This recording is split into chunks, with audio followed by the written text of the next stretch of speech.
अस्सलाम वालेकुम, मैं हूं अली एजाज गुम्मन और आप देख रहे हैं मेरा यूट्यूब चैनल सोशल अपडेट्स। आज सोशल अपडेट में मैं आपके लिए लेके आया एक बड़ी इंटरेस्टिंग स्टोरी जो कि हमसाया मुल्क इंडिया से है। इंडिया में जी एक स्कीम पास हो रही है जिसका नाम है अग्निपथ स्कीम, और इस स्कीम के तहत उनके पूरे मुल्क में एहतजाजी मुजाहरे हैं, ट्रेनों को आग लगाई जा रही है और मुख्तलिफ लोग सड़कों पर निकल आए। उनके ex army officer, retired army officer भी इस टाइम सड़कों पर मौजूद है और काफ़ी ट्रेनें जल चुकी हैं और लोगों ने सरकारी अमलाक को नुकसान पहुँचाना शुरू किया। और ये कानून लेके आ रही है बीजेपी की हुकूमत। और आपको जैसे बताता चलो, बीजेपी की हुकूमत इस तरह के कानून लाने में माहिर रही है। कंट्रोवर्शियल कानून लाना उनका एक वो कहते हैं ना रवायत है। और आपने देखा होगा पीछे मुसलमानों के लिए उन्होंने एक लहदा कानून, दूसरे मुल्कों दूसरी कौमों के लिए लहदा कानून बनाए, तो इस पर भी काफ़ी हंगामा थी और इंडिया में इस पर बड़ा शोर मचा, लेकिन वो भी कानून पास हुए। अब देखना ये है, ये जो अग्निपथ स्कीम है इस पर भी बहस तो बहुत चल रही है और इस टाइम ट्विटर पे भी टॉप ट्रेंड यही चल रहा है। स्कीम जो थी है ये एक ऐसी स्कीम है जिसके मुताबिक ये कहा जा रहा है कि इसमें बीजेपी की हुकूमत के मुताबिक इसमें हर नौजवान जो है वो मुल्क की खिदमत में हिस्सा डाल सकता है, हर नौजवान इससे फ़ायदा उठाएगा। जब इसके बरक्स रिटायर्ड आर्मी ऑफिसर और वहाँ की नौजवान क़यादत और वहाँ की अवाम सड़कों पे एहतजाज करने पे मजबूर हैं, ट्रेनों पे आग लगा दी गई है। और भारत की एक रियासत में तो बाकायदा इस पर कर्फ्यू लग चुका है और इंटरनेट सर्विसेज भी बंद कर दी गई हैं। वो अग्निपथ स्कीम है क्या, उस पर थोड़ी सी बहस करते हैं, उसको आपको थोड़ा सा बताता हूँ। इसके मुताबिक आप जो इंडिया आर्मी में हैं नौजवान जो हैं वो सिर्फ 17 से 21 साल के नौजवान इसमें हिस्सा ले सकते हैं, इंडियन आर्मी में जा सकते हैं। जो उन्होंने रखी है ब्रैकेट, जो एज ब्रैकेट है इंडियन आर्मी को ज्वाइन करने की, वो है 17 से 21, ये लड़कों के लिए भी और लड़कियों के लिए भी। जबकि उसमें 25% लोगों को ज़रा एक्सटेंड कर दिया गया है, जिनकी ज़्यादा अच्छी खिदमात होंगी या जिनकी सर्विसेज ज़्यादा होंगी, जिनके पास मेडल ज़्यादा होंगे, उनकी सर्विसेज को 17 से 23 साल तक कर दिया गया है। और जैसा कि आपको मैं बताता चलूँ कि ये आपको मैंने अभी बताया कि ये जो स्कीम है इस पर जो अपोजिशन लीडर हैं इंडिया में उनके भी काफ़ी, राहुल गांधी के भी बड़े बयान आए हैं कि ये स्कीम हमारे मुल्क के लिए, हमारी आवाम के लिए बेहतर नहीं है। राहुल गांधी ने अपनी एक ट्वीट में इसका जिक्र भी किया। इस ट्वीट में जिक्र करते हुए राहुल गांधी ने कहा कि ये जो स्कीम लाई जा रही है ये नौजवानों की असल तर्जुमानी नहीं करती, क्योंकि नरेंद्र मोदी जो से वो अपने जो करीब दोस्त हैं उनकी खुशामद में और उनको खुश करने में लगे हैं। इस पर एक और ट्वीट देखने को हमें मिला जिसपे जिनके जो एक्स जनरल रह चुके GD बख्शी साहब, उन्होंने भी ये कहा है कि ये जो स्कीम है ये इंस्टीट्यूशन की इज़्ज़त के ख़िलाफ़ है, ये इंस्टीट्यूशन की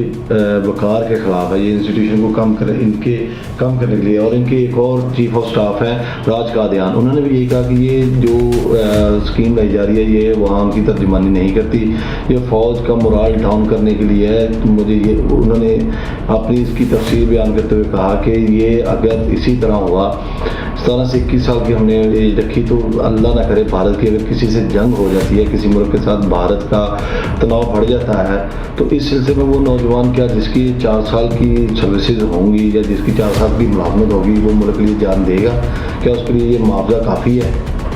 और इस पर मज़ीद जो सी है वो बहस जारी है और इसमें लोगों के बड़े ट्रेनें जल गई, जो आर्मी ऑफिसर हैं वो सड़कों पे हैं। और इस तरह के एक और लोगों का कहना कि ये जो स्कीम है ये हमें किसी हाई रिस्क इंस्टीट्यूट पे नहीं लागू करनी चाहिए, ये किसी लो रिस्क वाले इंस्टीट्यूशन पे लगानी चाहिए।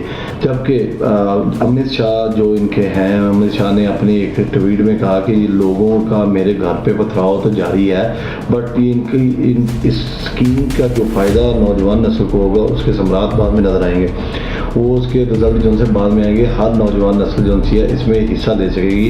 तो ये अमित शाह का कहना था। इस पर मैं आपको बताता चलो, बीजेपी के कई रहनुमाओं के घरों में पथराव, आग जलाने का काम और इस तरह के मुख्तलिफ उनके घरों के सामने एहतजाजी रैलियाँ और एहतजाज और मुजाहरे चल रहे हैं इंडिया में अभी। जबकि आप देखना इनके जो एक्स आर्मी ऑफिसर हैं, जो इनके डिफेंस एनालिस्ट हैं, जो इनकी आवाम में जो लोग डिफेंस के बारे में थोड़ा सा शौक़ रखते हैं, उनका ये भी कहना है कि अगर इंडियन आर्मी को ये कानून लागू हो जाता है तो वो उनके जो दो हमसाया मुल्क हैं जिसमें चीन और पाकिस्तान जो दुनिया की बेहतरीन अफवाज में से प्रोफेशनल अफवाज में से हैं उनको इंडिया उनका सामना कैसा कर पाएगा, कैसे उनका सामना कर पाएगा जबकि इनके जो नौजवान हैं उनका मोटिवेशन लेवल नहीं होगा। इसमें आपको बताता चलूँ कि इंडिया की पिछले दिनों अभी हालिया दिनों में चाइना के मामले में लद्दाख के मुद्दे पर काफ़ी इन पे लड़ाई झगड़ा हुआ जिस पे लद्दाख पे इन्होंने इंडिया वालों ने अपना कब्ज़ा भी करवा लिया और उस पर उन्होंने काफ़ी शिद्दत की लड़ाई अख्तियार की और इस पर इंडिया के काफ़ी सोल्जर नौजवान जो हैं वो चाइना के हाथों वो पकड़े गए। चाइना ने उन्हें पकड़ लिया और इस पर इंडिया को कंप्रोमाइज़ पॉलिसी अख्तियार करना पड़ी और अपने नौजवानों को छड़ाने के लिए उन्होंने चाइना की बात मनवाई और आखिरकार अपना आप वो एक डिस्प्यूटेड जो जिस पे क्लेम करते हैं इंडिया कि वो हमारा है और चाइना कहता है वो हमारा है, आखिरकार वो चाइना ने अपने खिते में उसको मिला लिया। मुस्तकबिल में अगर इंडिया की जंग पाकिस्तान से छिड़ गई तो पाकिस्तानी फ़ौज तो पहले ही बड़ी प्रोफेशनल फ़ौज में इसका इस्तेमाल किया जाता है तो इंडिया को हालिया दिनों में हमसे पाकिस्तानी फ़ौज से मुँह भी खानी पड़ी जैसा कि वो आपको याद होगा फंटास्टिक टी वाला ही। तो मुझे शक पड़ता है कि इंडिया के अगर इस तरह की हरकतें रहीं उनके अपने फ़ौज के साथ ये बर्ताव रहा तो वो फंटास्टिक टी से भी कुछ अच्छा एक एंटरटेनमेंट इनको देखने को मिलेगी। और दूसरी बात ये बताता चलूँ आपने कुछ अर्सा पहले इनकी आर्मी के ये हालात देखे होंगे इंडियन आर्मी के मुख्तलिफ सोशल मीडिया पेजेस पे यूट्यूब चैनल्स पे उनके किसी को खाने के लिए कुछ नहीं मिल रहा है, एक वक्त की रोटी मिल रही है, किसी को पहनने के लिए शूज़ नहीं है, जूते नहीं है। इनकी आर्मी के तो ये हालात है, ये लड़ेंगे क्या। और दूसरा भी अगर ये कानून आ गया तो मेरा ख्याल से इनको इंडियन आर्मी को वैसे इनको अपने को ख़त्म कर देना चाहिए और कुछ और सोचना चाहिए, इनसे कुछ और काम लेने चाहिए, इंडियन आर्मी का नाम नहीं देना चाहिए। इंडिया में आप लोगों ने देखा होगा कि हर रोज़ इस तरह के बीजेपी हुकूमत कुछ नए नए एक्सपेरिमेंट करती जा रही है। सेकंड सिटीजन का जैसे आपने सुना, फिर ये नया कानून आ गया और मैं पिछले दिनों में आपको देखा होगा ये एक पुरानी बात है, हम पाकिस्तान FATF की लिस्ट से बाहर निकला यानी कि वो उसका प्रोसेस शुरू हो गया। पाकिस्तान को लॉन्ग टर्म तक FATF में रखने का असल मकसद भी इंडिया का था। इसमें इंडिया ने हमेशा पाकिस्तान की मुखालफत की और पाकिस्तान पूरा पाकिस्तान के ख़िलाफ़ इसके बरक्स काम किया और वो ऐसे शवाहिद पेश किए गए जिनका पाकिस्तान का ना लेना ना देना। और इंडिया हमेशा पाकिस्तान में अपनी मुदाखलत करता रहा है और बलूचिस्तान में जिस तरह इंडिया फंडिंग करता रहा है हमने देखा पिछले कुछ सालों में इंडिया के कुछ एजेंट्स पकड़े गए। कुलभूषण यादव हमारे सामने एक जिंदा मिसाल है। अब बात असल मुद्दे की है कि इंडिया अपनी आर्मी और अपने हालात और अपनी चीज़ें खुद कंट्रोल नहीं कर पा रहा जबकि उसकी नज़रें दूसरे ममालिक के हालात को बिगाड़ने उनमें मुदाखलत करने में हमेशा रही है।